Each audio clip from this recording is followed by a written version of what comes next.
احنا دلوقتي في حي الزاوية، عاوزين نعرف حي الزاوية ده في انهي حتة في القاهرة. هو في شمال القاهرة. وليه سمي الزاوية الحمراء، وايه المواصلات اللي بتروح في الزاوية الحمراء؟ فهنتعرف مع بعض على الزاوية الحمراء.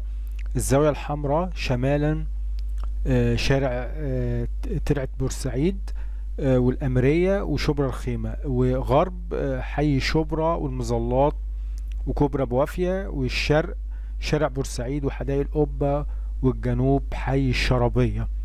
وفي موقف في الزاوية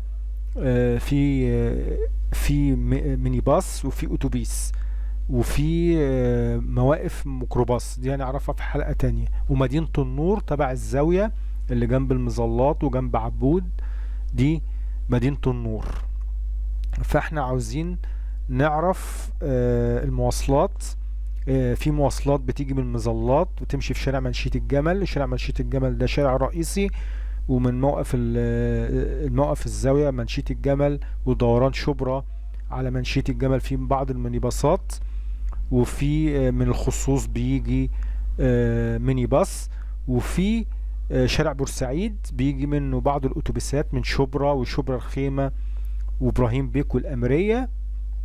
كل ده بالتفصيل في الفيديو الكبير اللي فيه على القناة. يا ريت كلكم تشوفوه، وشكرا على حسن استماعكم. وما تنسناش تدعمونا باللايك والشير، وتشوف الفيديو الكبير لماذا سميت الزاوية الحمراء بالزاوية الحمراء، وبعض الأتوبيسات اللي بتيجي في الزاوية الحمراء. شكرا.